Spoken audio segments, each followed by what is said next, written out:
আসসালামু আলাইকুম প্রিয় দর্শক, অন্য মঞ্চ অনুষ্ঠানে আপনাদেরকে স্বাগত জানাচ্ছি। দর্শক, ২০২৪-এর জুলাই আগস্টের যে আন্দোলন, সেই আন্দোলন পরবর্তী সময়ে বাংলাদেশে মামলার সম্ভবত রেকর্ড হয়েছে। ১-১.৫ বছরে এত মামলা এর আগে কখনো বাংলাদেশের ইতিহাসে হয়েছে কিনা সেটা নিয়ে গবেষণা করার একটা ব্যাপার থাকতেই পারে। সেই মামলার মধ্যে বহু ভুয়া মামলা হয়েছে এবং সেই ভুয়া মামলা যে হয়েছে সেটা অন্তর্বর্তীকালীন সরকারের যিনি আইনমন্ত্রী ছিলেন, আইন উপদেষ্টা ছিলেন আসিফ নজরুল, তিনি স্বীকারই করে গিয়েছেন যে মামলার ব্যবসা হয়েছে। আম আ এবং আমরা দেখেছি যে আদালতে যত মামলা হয়েছে, সেই মামলার আ বেশিরভাগ মামলা, অন্তত ৬০% মামলা ভুয়া মামলা। ৯০% বাকি যে মামলাগুলো, যেগুলো রিয়েল মামলা, মানে মামলার সাবজেক্টটা রিয়েল, সেই মামলার ৯০% আসামি হচ্ছে ভুয়া আসামি। আদালতে এই যে মামলাগুলো হয়েছে সেই ব্যাপারে পিবিআইয়ের রিপোর্টে আমরা ইউনূস সরকারের আমলেই সেই তথ্য পেয়েছিলাম। সেই ইতিহাসটা এখনো চলছে। এবারে দেখা গেল যে শেখ হাসিনা, ওবায়দুল কাদের, আসাদুজ্জামান খান কামাল, এই ৩ বড় নেতা সহ আওয়ামী লীগের অন্তত ৪৯৪ জনকে ভুয়া মামলা থেকে অব্যাহতি দেওয়ার ঘটনা ঘটেছে। এবং সেই ভুয়া মামলাটা এমনই যে একটা মামলা ২-৩ জায়গায় করা হয়েছে। একই মামলা ২-৩টা করা হয়েছে। এভাবে মামলার সংখ্যা সারা দেশে হাজার হাজার হয়ে গেছে। কোন তথ্য উঠে আসলো এবং ঘটনাটা ঘটেছে রাজধানী ঢাকাতে। চলুন একটু জেনে দেখি গণমাধ্যমে কি তথ্য উঠে আসলো। শেখ হাসিনা সহ ৪৯৪ জন আসামিকে অব্যাহতি দেয়া হলো মামলা থেকে এবং মামলা বাতিল হয়ে গেল। ব্যাপারটা কেন ঘটলো? এই মেটিকুলাস ডিজাইনটা প্রফেসর ইউনূসের আমলে যেটা হয়েছিল, সেই ডিজাইনগুলো একের পর এক যদি এখন বেরিয়ে আসে, তাহলে কোন অবস্থা হবে অন্তত মানে গ্রহণযোগ্যতার দিক থেকে প্রফেসর ইউনূসের কার্যক্রম, সেগুলো হয়তো বড় ধরনের প্রশ্ন তৈরি করবে। সেই আলোচনাই করবে এই ভিডিওতে। থাকবেন পলিটিক্স টিভির নিয়মিত আয়োজনে। দর্শক, বলছিলাম ২৪-এর আন্দোলনকে কেন্দ্র করে ভুয়া মামলার কথা। শত শত ভুয়া মামলা হয়েছে এবং প্রায় সব মামলাই ভুয়া আসামির অভাব নেই। হয়তো একটা ঘটনা ঘটেছে, ধরুন যে আবু সাঈদ হত্যাকাণ্ডের মামলা হয়েছে। সেই মামলায় সব আসামি যাদের নাম দেওয়া হয়েছে তারা কি সবাই অভিযুক্ত? এরকম সারা বাংলাদেশে যে হাজার হাজার মামলা হয়েছে, প্রায় সমস্ত মামলাতেই শত শত ভুয়া আসামি করা হয়েছে এবং অজ্ঞাত আসামির নামের তালিকার সুযোগ নিয়ে পুলিশ যাকে ইচ্ছা তাকে যে মামলায় ইচ্ছা সেই মামলায় ঢুকিয়ে দিয়েছে এবং ঢুকিয়ে দেওয়ার ব্যবস্থা করেছে, যেটা একেবারে নিত্যনৈমিত্তিক ব্যাপার হয়ে দাঁড়িয়েছিল প্রফেসর ইউনূস সরকারের আমলে। এবার যে তথ্যটা উঠে এসেছে, চ্যানেল ওয়ানের এই ফটোকার্ডটা দেখে নিন। সেখানে বলা হচ্ছে হাসিনা, কাদের, কামাল সহ সব আসামিকে অব্যাহতির সুপারিশ করেছে একেবারে চার্জশিটে। বিডি নিউজ 24 বলছে তাদের শিরোনামে, সেটাও দেখে নিন। সেখানে বলা হচ্ছে একই ঘটনায় ২টি করে হত্যা মামলা, হাসিনা, কাদের সহ ৪৯৪ জন আসামিকে অব্যাহতি। তার মানে এই ঘটনাগুলো বলে দেয় প্রফেসর ইউনূস সরকারের আমলে মামলাবাজির ক্ষেত্রে কি মেটিকুলাস ডিজাইন হয়েছে এবং এই মামলাবাজির ব্যবসাটা স্বয়ং আইনমন্ত্রীও করেছেন, বিভিন্নভাবে করেছেন। এই অভিযোগগুলো দুদকে যাচ্ছে, সেরকম খবর আমরা এখন গণমাধ্যমে দেখছি। বিডি নিউজ 24 বলছে যে ঢাকার মেট্রোপলিটন ম্যাজিস্ট্রেট মোহাম্মদ এহসানুল ইসলাম প্রতিবেদন জমা দেওয়ার পর, মানে পরবর্তী দিন মানে ২রা মার্চ ঠিক করেছিলেন এবং সেই প্রতিবেদনে, যেটা প্রতিবেদন জমা দিয়েছে থানা থেকে তদন্তকারী কর্মকর্তা, তিনি এই আসামিদের বিগ ফিশদের অব্যাহতি দেওয়ার মানে সুপারিশ করেছেন। কারণটা হচ্ছে যে একই মামলা একাধিকবার করা হয়েছে, একাধিকবার করে ভুয়াভাবে এই মামলা নিয়ে বাণিজ্য করা হয়েছে, এখানে টাকা পয়সার লেনদেন হয়েছে, অনেক কিছু হয়েছে। সেই তথ্যগুলো উঠে এসেছে। কি বলছে? জুলাই আন্দোলনের সময় ঢাকার ভাটারা থানায় ৩টি পৃথক হত্যা মামলা থেকে ক্ষমতাচ্যুত প্রধানমন্ত্রী শেখ হাসিনা, আওয়ামী লীগের সাধারণ সম্পাদক ওবায়দুল কাদের সহ ৪৯৪ জনকে অব্যাহতির সুপারিশ করে আদালতে প্রতিবেদন জমা দিয়েছেন তদন্ত কর্মকর্তারা। প্রতিবেদনে তদন্ত কর্মকর্তারা বলেছেন ৩টি হত্যা মামলাতেই তথ্যগত ভুল আছে। নিহত ৩ ব্যক্তি হলেন ট্রাক চালক মোহাম্মদ জাহাঙ্গীর, ওয়াসার পানি লাইনের মিস্ত্রি জাকির হোসেন এবং রমজান মিয়া জীবন, যিনি পেশায় জুতা তৈরি কারখানার একটি একজন কর্মী। মামলা তদন্তে উঠে এসেছে 24 জুলাইয়ে জাহাঙ্গীর জাকির ও জীবনের মৃত্যুর পর তাদের পরিবারের পক্ষ থেকে হত্যা মামলা দায়ের করা হলেও অন্য 3 ব্যক্তি আরও 3টি মামলা দায়ের করেন। চিন্তা করেছেন, এই মামলা ব্যবসা করার জন্য, পুরোটাই ব্যবসা ফাঁদার জন্য এই কাজটা করেছে।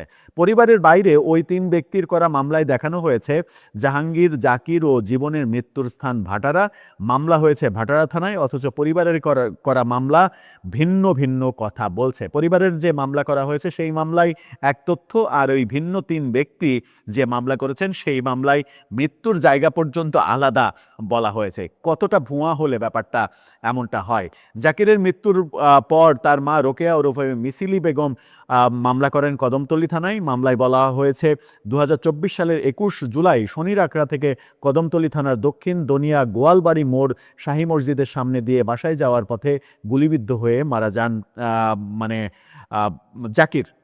আর সরকার পতনের দিন 5 আগস্টে গুলিস্তানে বঙ্গবন্ধু এভিনিউতে আওয়ামী লীগের কার্যালয়ের পাশ দিয়ে যাওয়ার সময় জীবনের মাথায় গুলি লাগে। এরপর ঢাকা মেডিকেল কলেজ হাসপাতালে চিকিৎসাধীন থাকায় 2025 সালের 9 অক্টোবর 3টার দিকে মারা যান। এই ঘটনায় তার বাবা জামাল উদ্দিন আদালতে অভিযোগ করেন। আদালতে অভিযোগটি পল্টন মডেল থানা পুলিশকে এজাহার হিসেবে গ্রহণ করার নির্দেশ দেয়। 3টি হত্যা মামলায় সর্বশেষ গত 25 জানুয়ারি প্রতিবেদন দেওয়ার দিন ধার্য ছিল। পরবর্তীতে আদালত সেই দিন বাড়িয়ে দেয়। 2রা মার্চ করা হয় এবং 2রা মার্চ গতকালকে যে প্রতিবেদন দাখিল করা হয়েছে সেই প্রতিবেদনে বলা হয়েছে যে 3টি মামলার ক্ষেত্রে ডবল মামলা করা হয়েছে এবং ভুয়া মামলা করা হয়েছে। তথ্যগত ভুল, মৃত্যুর জায়গা ভিন্ন বলা হয়েছে, কারণ ভিন্ন বলা হয়েছে, এই ব্যাপারগুলো পুলিশ দেখতে পেয়েছে। জাহাঙ্গীর হত্যা মামলায় যেটা বলা হয়েছে 24 জুলাই আন্দোলনের 20 জুলাই ভাটারা থানাধীন কুড়িল জোয়ার সাহারা কেন্দ্রীয় জামে মসজিদের সামনে আওয়ামী লীগ এবং অঙ্গ সংগঠনের নেতাদের হামলায় নাকি তিনি মারা গেছেন। এছাড়া এর পরে যেটা বলা হয়েছে সেটা হচ্ছে জাকির হত্যা মামলা 2024 সালের 21 জুলাই সন্ধ্যা 6টার দিকে ভাটারার নতুন বাজার এলাকায় 24 বছর বয়সী জাকির হোসেন গুলিবিদ্ধ হন। সন্ধ্যা 7টার দিকে তাকে সরকারি কুর্মিটলা হাসপাতালে নিয়ে যাওয়া হলে কর্তব্যরত চিকিৎসকরা মৃত ঘোষণা করেন, অথচ তার বাবা মায়ের করা মামলায় ভিন্ন তথ্য দেয়া হচ্ছে। অন্যদিকে আমরা দেখছি যে রমজান মিয়া জীবন, তার মামলায় বলা হয়েছে সরকার পতনের দিন 24 আগস্ট বিকেল 3টার দিকে ভাটারার থানাধীন যমুনা ফিচার পার্কে যমুনা টিভির ফটকের সামনে গুলিবিদ্ধ হন। অর্থাৎ 3টা মামলায় নতুন যে মামলা করা হয়েছে সেটা ভাটারা থানার আশেপাশে তারা মারা গেছে এই তথ্য দেয়া হয়েছে, কিন্তু পরিবারের মামলায় বলা হয়েছে ভিন্ন তথ্য। এভাবেই সারা দেশে মামলাবাজির ব্যবসা ফেদে বসেছিল এক শ্রেণীর মামলাবাজরা, যারা নানাভাবে সমন্বয়ক পরিচয় দিয়ে, জুলাই যোদ্ধা পরিচয় দিয়ে, তৌহিদি জনতা পরিচয় দিয়ে ব্যাপারগুলো করেছিল। এবং এই মামলার ক্ষেত্রে, মামলা বাণিজ্যের ক্ষেত্রে আমরা বহু জায়গায় বিএনপির তৃণমূলের অনেকের সংযোগের অভিযোগও বারবার শুনেছি, যে ব্যাপারে বিএনপির তৎকালীন ভারপ্রাপ্ত চেয়ারম্যান এবং বর্তমান চেয়ারম্যান তারেক রহমান সারা দেশে বিএনপির নেতাকর্মীদের এই ধরনের সংগঠন বিরোধী কাজকর্ম করার জন্য 4,500-এরও বেশি নেতাকর্মীকে বহিষ্কার করেছিলেন। দর্শক, আপনার কাছে কি মনে হয় এই মামলা বাণিজ্যের শেষটা কোথায়? আপনার মতামত জানিয়ে লিখতে পারেন আমাদের কমেন্ট বক্সে। আগামী এক সপ্তাহের মধ্যে বাংলাদেশ, ভারত ও যুক্তরাষ্ট্রের মধ্যে দফায় দফায় বেশ কিছু গুরুত্বপূর্ণ বৈঠক হবে। এসব বৈঠকে নির্ধারিত হতে পারে বাংলাদেশ ও দক্ষিণ এশীয় আঞ্চলিক রাজনীতি ঘিরে গুরুত্বপূর্ণ বেশ কিছু সিদ্ধান্ত। এসব বৈঠকের একটি হলো যুক্তরাষ্ট্রের দক্ষিণ ও মধ্য এশিয়া বিষয়ক সহকারী পররাষ্ট্রমন্ত্রী পল কাপুর মঙ্গলবার ঢাকায় আসছেন। এর মধ্যে পল কাপুর ল্যান্ড করেছেন ভারতের দিল্লিতে। সেখান থেকে 2 দিনের সফরে সুনির্দিষ্ট 5টি এজেন্ডা নিয়ে কথা বলতে তিনি আসবেন ঢাকায়।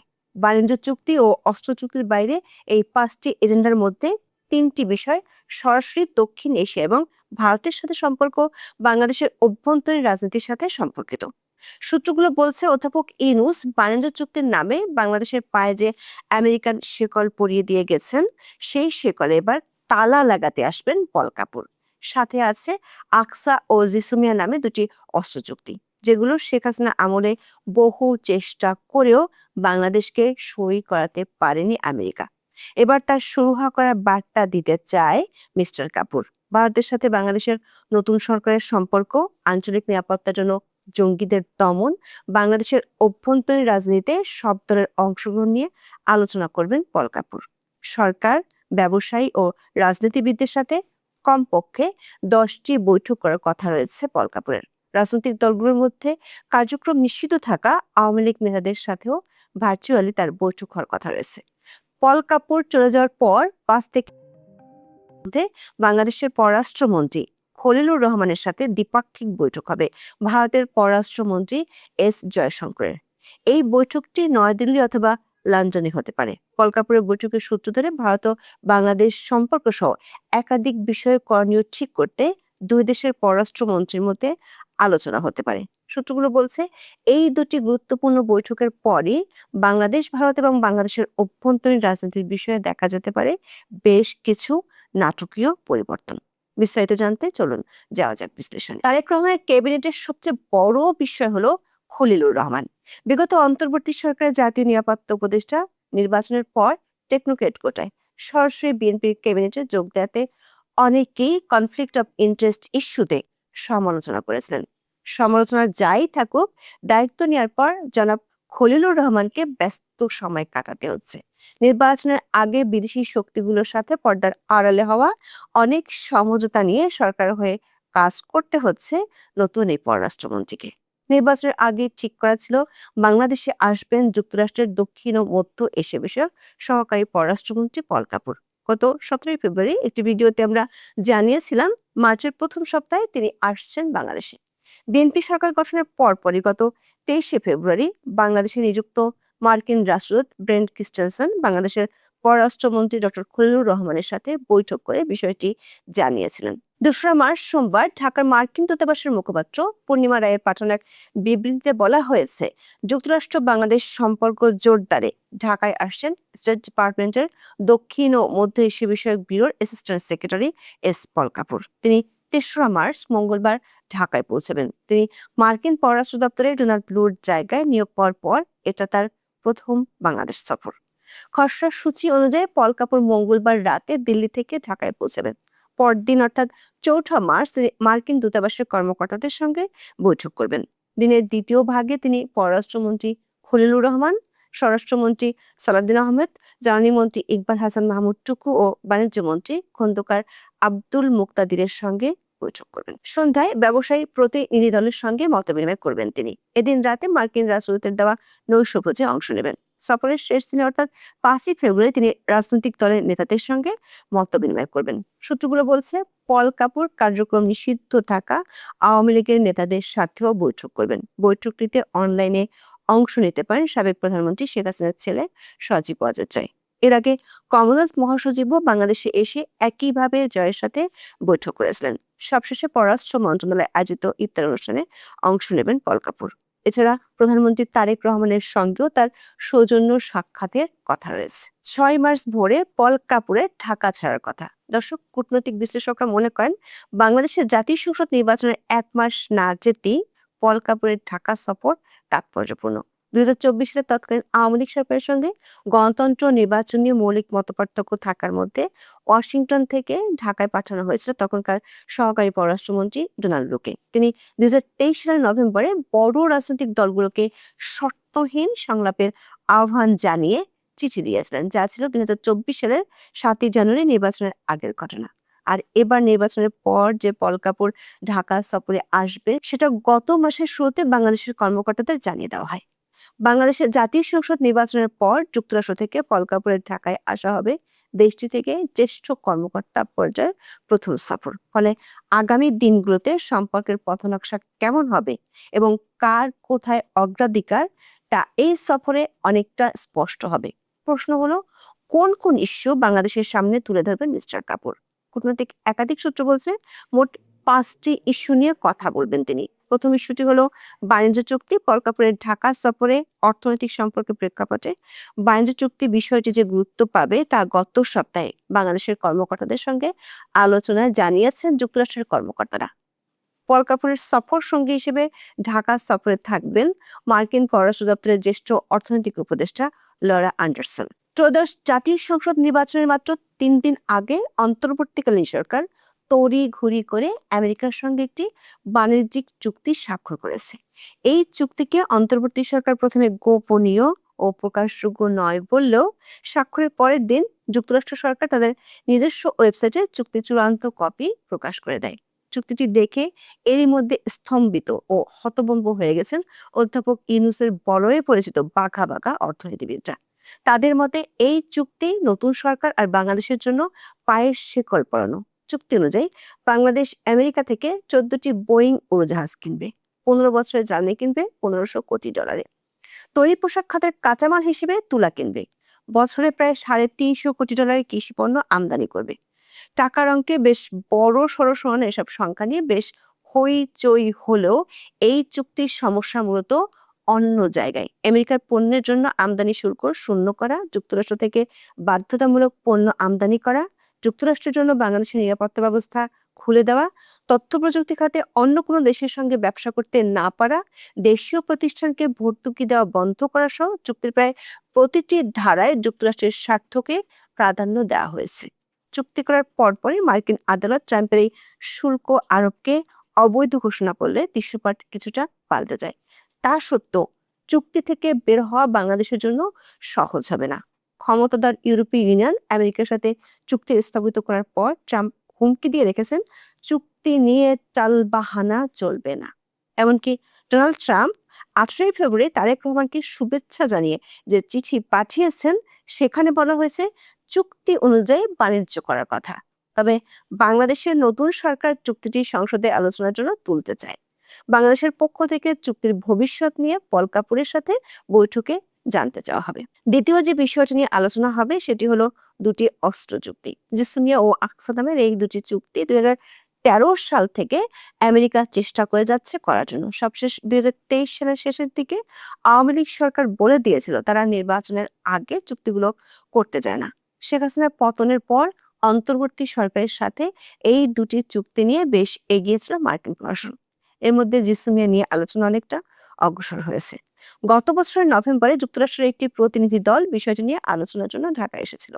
এই সপ্তাহে ওয়াশিংটনে যুক্তরাষ্ট্রের একটি প্রতিনিধি দল এ নিয়ে সেখানকার বাংলাদেশ দূতাবাসেও আলোচনা করেছে। এবার জেসমিয়া সই করে ফেলতে চায় আমেরিকা। এর বাইরে যুক্তরাষ্ট্রে অবৈধ হয়ে পড়া বাংলাদেশিদের ফেরানোর বিষয়ে আলোচনা হতে পারে পল কাপুরের সফরে।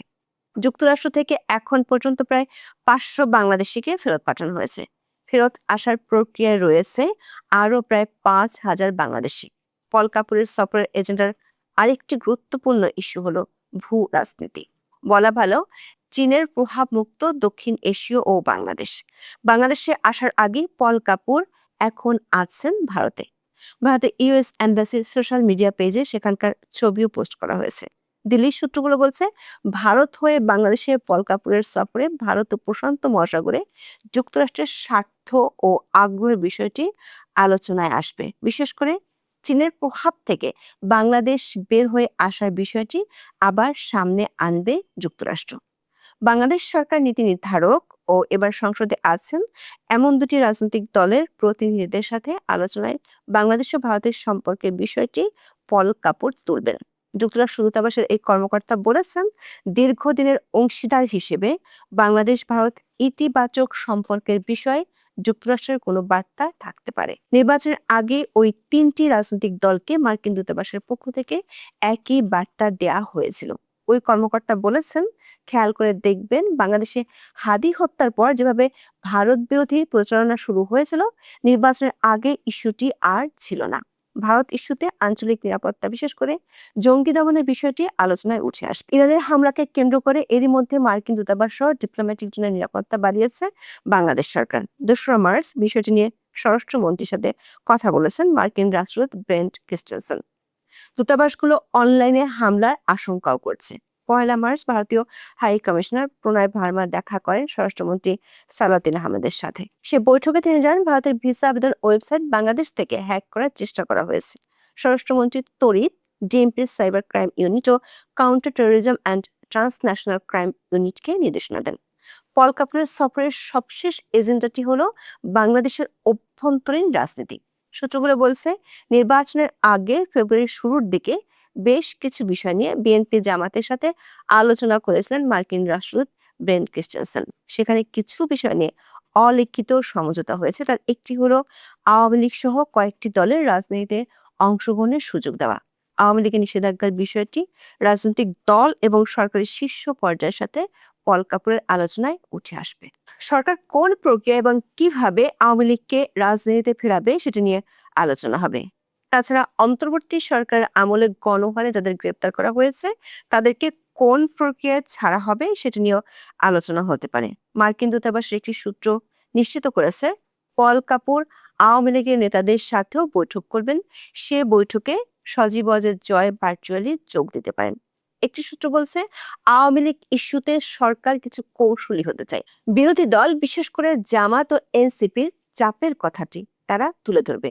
তবে কূটনৈতিক সূত্রগুলো বলছে সেক্ষেত্রে মার্কিন ও ভারতীয় পক্ষগুলোর থেকে নির্বাচনের আগের অলিখিত সমঝোতার কথা স্মরণ করিয়ে দেওয়া হবে। বিশেষ করে আঞ্চলিক নিরাপত্তা ও জঙ্গি ইস্যুতে মার্কিন প্রশাসন মনে করে বাংলাদেশের সুস্থ ধারার গণতান্ত্রিক পরিবেশ ফেরা দরকার। মার্কিন দূতাবাসের এক কর্মকর্তা মনে করেন শেষ পর্যন্ত বিরোধী গোষ্ঠীগুলো দৃশ্যত আওয়ামী লীগ ইস্যুতে সংসদীয় ও সংসদের বাইরে গলা ফাটালেও সরকারকে বিদেশি শক্তিগুলোর সুপারিশ অনুযায়ী কাজ করতে হবে। সূত্রগুলো বলছে পল কাপুরের সাথে বৈঠকের পর একটি ফলো আপ বৈঠক হবে বাংলাদেশের পররাষ্ট্রমন্ত্রী ডক্টর খলিলুর রহমানের সাথে ভারতের পররাষ্ট্রমন্ত্রী এস জয়শঙ্করের। গত 17 ফেব্রুয়ারি বিএনপি নেতৃত্বাধীন সরকার দায়িত্ব নেওয়ার পর দুই দেশের মধ্যে এটি হতে যাচ্ছে মন্ত্রী পর্যায়ের প্রথম যোগাযোগ।